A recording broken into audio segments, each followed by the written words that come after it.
Paul. Yeah, it's a pleasure to be here, and it's also my pleasure to introduce Evgenia Emets, a fine art graduate from St. Martin's, artist and poet, and the founder of Eternal Forest.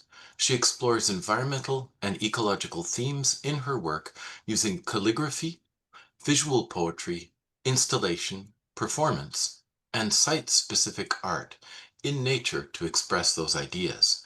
Eternal Forest is a multidisciplinary art project creating 1,000 forest sanctuaries to be protected for 1,000 years by local communities as forest guardians.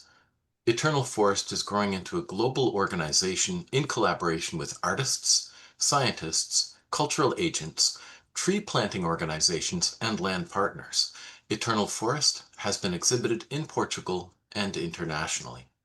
Evgenia presents live, is presenting live from Portugal. Thank you very much, Evgenia. Please take it away. Thank you so much, Kit, and thank you so much for organizing this, Paul and everyone else. I'm really happy to be here. So I'm talking now from Portugal, concretely from a place called Torres Vedras. Some of you are here from Portugal, so you might know. And today I will share with you a few messages from the plant, specifically from the projects that I worked with and created. Well, first of all, I wanted to say that it's also great honor to be continuing from Basha's messages, because actually some of the messages that she received and she passed it on to us from plants, from the trees, are very related and are very incorporated in the work that I'm doing as an artist, as a human, and also as founder of Eternal Forest. So if you allow me, I would like to make this sharing visual. So I'm going to try to share my screen. I think I can do it. And let me see if you can actually see it. And I just prepared a few slides for you. Can you let me know if you can actually see my screen? Okay, fantastic. So I just a couple of words. Keith already did a wonderful introduction. Thank you so much about what we do with Eternal Forest, what we are trying to do. I will just only say one thing, that in principle, what Eternal Forest is trying to achieve is to create spaces and places where we can do this kind of work with nature. In my case, in our case specifically, with forest ecosystems. And I'm not only talking about plants and trees, of course, they are also very close to my heart. I love listening to them and being with them, but also the whole ecosystem, because there is not such thing as just one element living in abundance and thriving, and other elements are suffering. So as Vasya said, I just want to underline, we have lost these habitats and these ecosystems. So what we are doing is we are restoring them. And we are working with various partners in Portugal and beyond. These are just a few examples. I just wanted to show you, to get a kind of feel of the kind of work I do. And I will also share with you how it's related to the plants. Pretty much all of my artwork since 2018 is to do with forest. I moved to Portugal in 2017, and I witnessed highly devastating fires here, and that's how Eternal Forest started. I was literally pushed. But now when I think back why I started this project, it feels like, in a spiritual sense, there was the portal that was in front of me, and basically I walked into this portal, into this void, and that was the portal of the forest. And so that's how the whole experience with plants and trees started. And shortly after I started working with forest and questioning and really putting a lot of questions on the table, not only to myself, but also to the communities and to scientists that I was encountering by working everywhere in Portugal, I started actually receiving trees in my dreams. So just to say, because I saw a little bit what is happening on the chat, just to say that everybody, we are all very unique, like trees and plants are each completely unique. And what would usually happen is people would have expectations, how trees would talk to them, or how trees would access their consciousness. Well, my own experience shows that they will find the best way to come to you if you're already open. And in my case, it started by happening in my dreams. So trees started showing up in my dreams and basically telling me things or being very symbolic, which those symbols I then decipher and incorporate into my poetry and my visual work. And today I want to specifically share with you one project that I did in Portugal, in Lisbon. It was a 3-year project, which is not finished yet because we are publishing a book this year. So it's coming out. It's called Forest Time. And one part of the project is connected to a beautiful place called Estufa Fria, which is a home, a kind of protected garden, botanical garden for tropical plants here in Lisbon. And it's a magical, beautiful space in its own right. And somehow plants from all over the world find a way to co-live together. And when you speak to technical people, to botanists who work there, they say they don't even understand how certain relationships formed because there are sometimes plants co-living together that are from completely different parts of the world. So when I did this research and when I did my artistic residency and I wanted to create this project with artistic outcomes, I came to Estufa Fria and I said, look, I think I want to focus on the idea of trying to break the box of putting the plants into exotic, native, and invasive boxes because I felt it's far too limiting and it's not doing us and the plants any favor anymore. So I wanted to work with this perspective.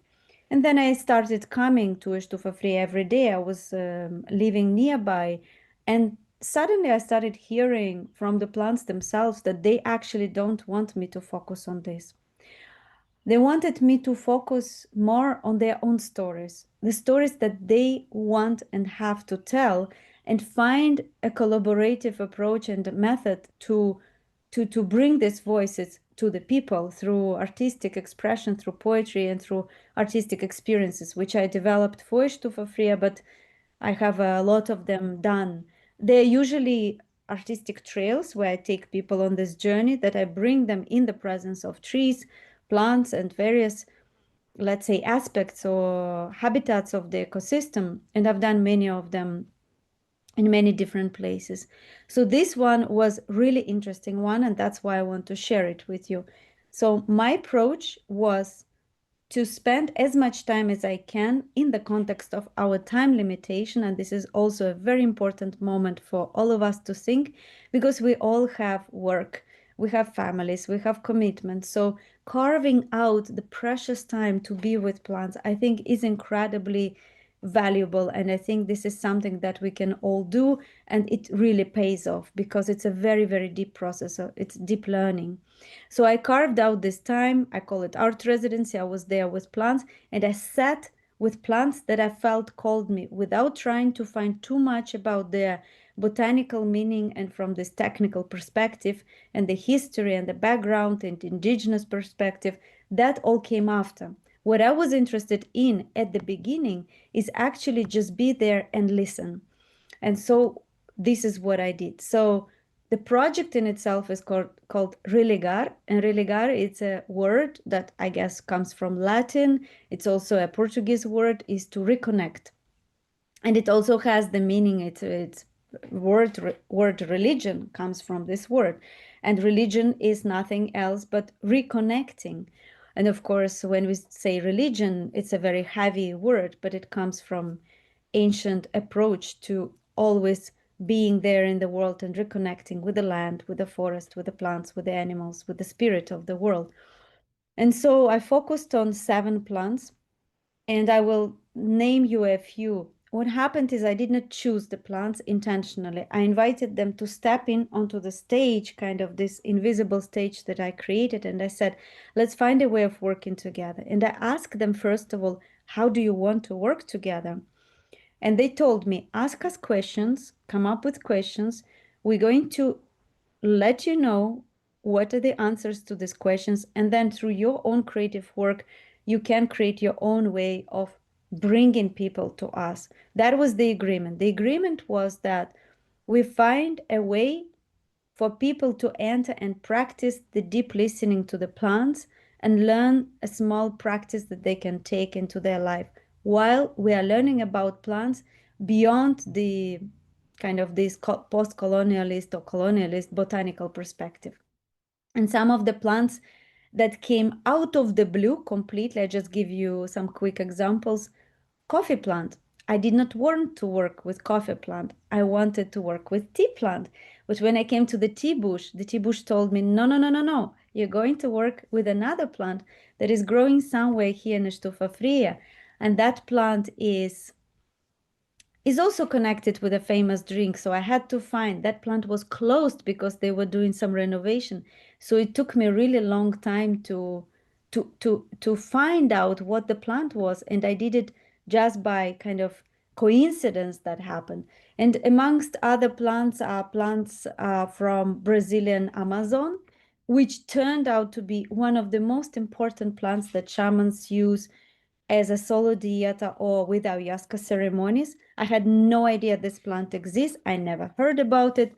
I sat in the presence of this plant for a few hours, and then at night, I had one of these most beautiful heart expansion moments. And when I woke up in the morning, I slept very little, but I had so much energy, and I went back to the plant. I said, I want to know more about you. And then the plant started revealing itself, and so on and so forth. So I'm just going here a little bit briefly about my process, and I want to read you the questions that I asked the plants. So every plant I approached and I sat with, I asked them, what is your journey? What is your story or history? What is your gift? What is your essence? What is your message? And what is your name? And the last one is also important because a lot of the times we call plants by the name of the botanical names, the Latin names, but they all have a name. And as we know, language is magical. And this name from the locality where the plant is from is like a matrix. It brings the story, it brings the environment, it brings the whole habitat, it brings the whole cultural layer. So this was a calligraphy I did with the questions that was in there in the gallery space. And the plant that I want to introduce today to you is tobacco plant. And I will read you the poem and I will explain to you a little bit how was my process with tobacco plant and what actually happened. This tobacco plant that was inside Estufa Fria was not a plant that is part of the labeled plant. So it's not a plant in the collection, in fact. It is the plant that was brought there by birds or somehow it ended up there. And it's an insection of cacti. So it was just growing there amongst cacti. And when I started receiving some strange messages about tobacco plant without still seeing the plant in this estufa fria, I asked a couple of people, is there a tobacco plant here?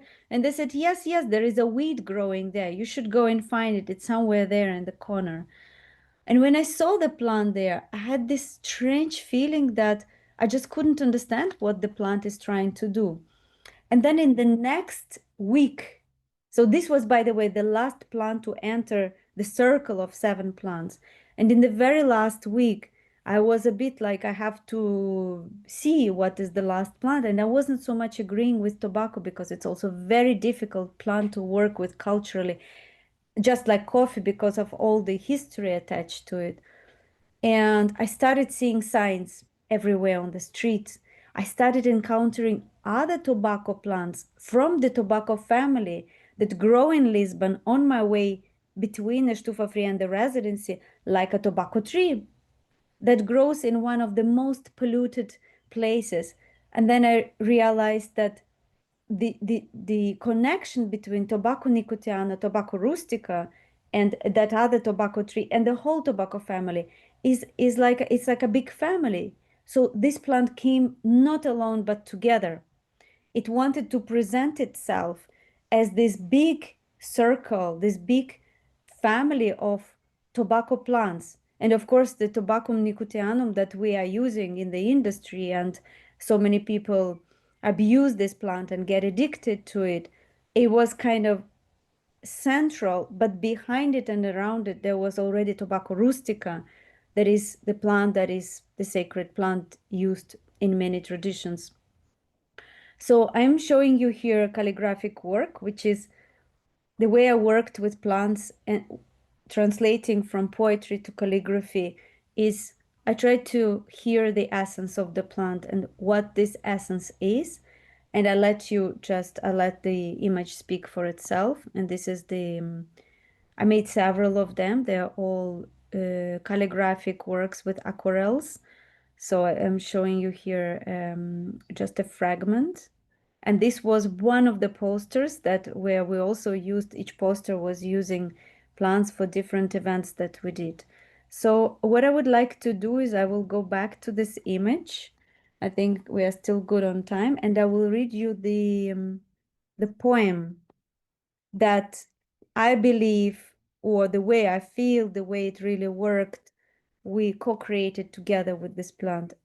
I'm very much interested in how we can speak in the voice of trees, other beings, forests, land. And I've been practicing that already since maybe 5 years, since a certain project when the land told me I must speak in her voice. So it's the plant that is talking to you. And my invitation to you is really sit back, maybe close your eyes, or if you want to look at the screen, and tune in and try to receive message not from me, Evgenia, but directly from tobacco plant as this, I would say, a family of tobacco plants and what they're trying to tell us.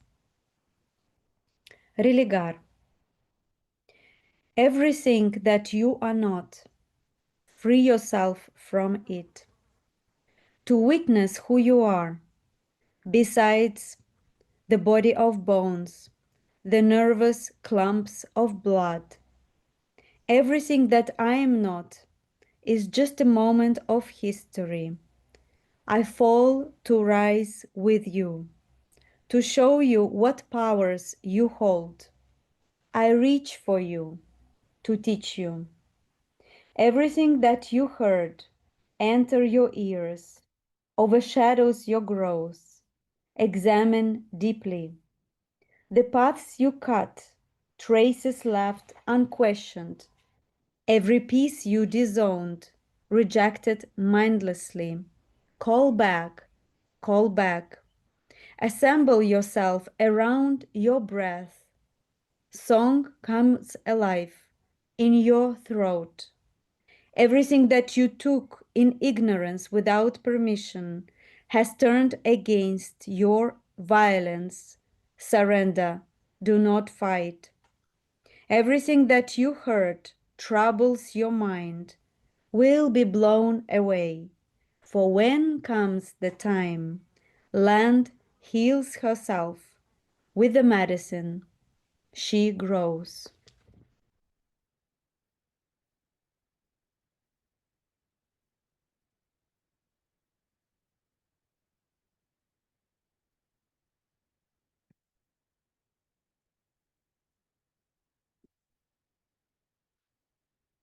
So just to finish off this mini intervention, I would like to say, I know on time, hopefully, that for me, there are just a couple of rules that are really important, is always asking permission, always making sure that you heard the answer well. And if you want to recheck yourself, it's always better to recheck than make a mistake. Recently, I was doing a project and I thought I got permission and I did not. And I had a very beautiful lesson that was painful. I went through the lesson, I learned it. It was actually not with a plant, but with a rock. So, everything is sentient and everything wants us to learn. And yeah, that is the message from tobacco plant and from tobacco family. And just if you want to read other messages and other poems, I can just put here. So the book is not published yet. It will come out closer to the end of the year. But I can put for you here because it was published in Plant Perspectives. So all this cycle, Religar, was published in Plant Perspectives journal, and you can actually read it. Thank you so much. Thank you so much, Evgenia, for that thoughtful, compelling, and respectful presentation. I found your work very inspiring. Particularly, what I found particularly interesting was how you, like the message around troubling those identity categories. So, for instance, like invasive versus native, and I think we could learn a lot from that as humans, the way we look at other organisms and other humans. So, thank you so much.